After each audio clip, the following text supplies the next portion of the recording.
안녕하세요. 한류 외신과 해외 반응을 소개하는 한류클래스TV입니다. 오늘은 중국인들이 20년 전 한국 영화를 지금도 극찬을 하며 평가를 하고 있는 레전드 영화에 대해 알아보고 이 영화를 시청한 중국 반응까지 살펴보겠습니다. 이 영화가 나온 지 벌써 20년이 지났다는 것이 믿어지지 않습니다. 이 영화 괴물은 오늘날 봉준호 감독을 레전드 감독의 반열에 올려놓은 영화라고 해도 과언이 아닙니다. 살인의 추억은 한국뿐만 아니라 전 세계의 마니아층을 만들 정도로 아직도 사랑받는 영화입니다. 특히 중국에서도 이 영화에 엄청난 관심을 가지고 있다는 것이 중국 최대 드라마 영화 평가 사이트 더우반에서 5년 전까지만 해도 8.7점의 평점을 받다가 서서히 평점이 올라가 8.9점까지 높아졌습니다. 이 평점이 올라간 이유는 세 가지입니다. 첫 번째, 중국에도 이 영화와 비슷한 사건이 발생해서 2016년에 검거된 사실이 있었고, 두 번째는 2019년 이 영화의 진범이 잡혔다는 소식이 중국에서도 대대적으로 보도된 바 있으며, 세 번째는 봉준호 감독이 2021년 아카데미상을 휩쓸었기 때문에 이 영화는 시차를 두면서 중국에서도 계속 재조명되고 있다는 것입니다. 그 결과가 중국의 살인의 추억 평점이 계속 올라가고 있다는 것입니다. 그리고 이 영화의 평가 댓글 또한 70만 개 이상이 달리고 있어서 엄청난 관심을 증명합니다. 다음은 살인의 추억을 시청한 중국 반응입니다. 진짜 범인은 아무 일도 없다는 듯이 영화관에 앉아있을지도 모른다는 생각에 영화의 마지막 장면에서 송강호의 눈물 어린 눈빛과 4개의 눈을 마주하니 너무 소름 돋는다. 안녕 살인자, 너도 이 영화를 보고 있니? 당신을 위한 살인의 추억.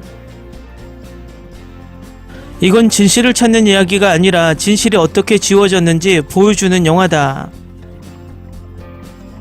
이 영화가 아카데미상을 수상한 기생충을 연출한 한국의 유명한 감독 봉준호가 감독했다는 사실을 지금쯤 알게 될 것입니다. 이 작품은 봉준호의 예술적이고 지시적인 스타일을 상징합니다. 다른 트위스트와 클라이맥스가 있는 실제 사건을 기반으로 합니다. 정말 좋은 영화다. 훌륭한 캐스팅 작품이다. 조금 길 수도 있지만 대부분 영화가 즐겁고 실수 없는 완벽함이다. 내가 계속 생각한 것은 한국에는 뛰어난 엄청난 영화가 있다는 것 뿐이었습니다. 이 영화는 단연 최고의 봉준호 영화이자 내가 본 최고의 사이코패스 범죄 영화 중 하나이다. 그의 대담한 폭력, 연출, 뛰어난 각본은 나를 충격에 빠뜨리고 할 말을 잃게 만들었다. 나는 항상 내가 진실에 매우 가깝다고 느끼지만 그 진실은 진실이 아닙니다. 잡히지 않고 계속 나를 괴롭혀지게 하는 그 무력감.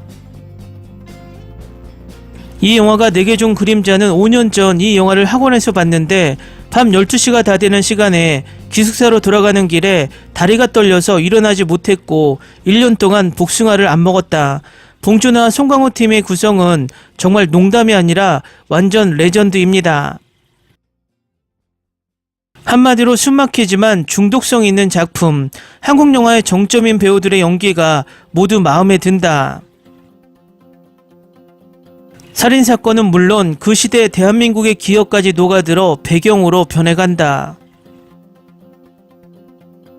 피의자가 피의자인지를 두고 경찰서 전체가 시끄러워졌을 때 살인이 일어나기 전에 매번 흘러나오던 러브송이 잔잔하게 울려 퍼지고 밖에는 또 비가 내리기 시작했다.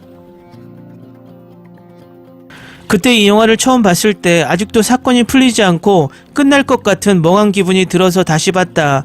그러나 수년에 걸쳐 다시 볼 때마다 나는 그것의 완벽함을 더욱 굳게 확신합니다. 살인범을 찾지 못한 이야기, 평범해 보이지만 비범해 보이는 감독의 긴장감과 깊은 의미가 영화를 사랑하는 사람으로서 영화의 매력을 깊이 느끼게 됩니다. 완벽한 영화의 초점은 결코 연쇄살인사건 자체에 있지 않다. 메인 라인은 모두가 수렁에서 빠져나오지 못하고 있다는 점이다. 서브 라인은 당시 한국 사회의 전체의 혼란이다. 시간의 흐름은 씻어낼 수 없다. 끝에서 송강호의 눈빛은 끝없는 변천사를 반영하는데 첫 번째 범죄 현장의 롱샷과 자의행위자를 쫓는 남자의 퀵컷은 나를 울릴 뻔했다. 할 수 있는 모든 일을 하는 사람들은 그 과정에서 모든 고통을 견디는 것 외에도 답이 없을 수도 있다는 사실을 안고 살아야 합니다. 필요한 것은 사건의 진실뿐 아니라 삶의 진실. 가끔은 열심히 찾으려고 해도 진실은 통하지 못한다. 이면은 차갑고 눈으로 분간할 수 없는 평범한 사람이 범인이다. 다들 많이 언급하지만 주인공이 제사의 벽을 허무는 장면의 촬영 방식과 배우들의 연기는 너무나 충격적입니다. 살인범은 2019년 DNA 대조를 통해 검거돼 23건의 범죄를 저질렀고 14명의 여성을 살해했다. 2003년 촬영한 영화라 감독은 살인범이 누군지 모른다. 극중에서 동시에 범행을 저지르는 여러 명의 살인범이 있다고 다들 짐작하셨겠지만 우리의 상상력은 상당히 풍부했다.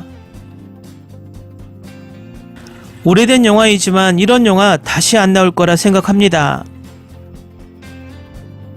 20년 전 나온 영화인데 요즘 나온 영화보다 스토리 구성이나 긴장감, 촬영 기법이 더 뛰어나서 좋았다.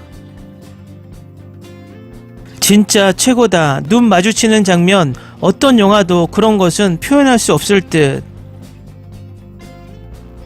명작은 다시 봐도 명작입니다. 댓글 반응 잘 보셨나요? 중국인들도 명작은 어쩔 수 없이 계속 꺼내보게 되나 봅니다. 요즘 한국 극장가의 침체기 속에서 이런 명작 영화의 탄생이 조금 소강 상태인 것 같아서 조금은 아쉽습니다. 앞으로도 더 좋은 한국 영화가 계속 제작되어서 부디 지금의 한국 영화 불황을 탈출하는 계기가 되길 바랍니다.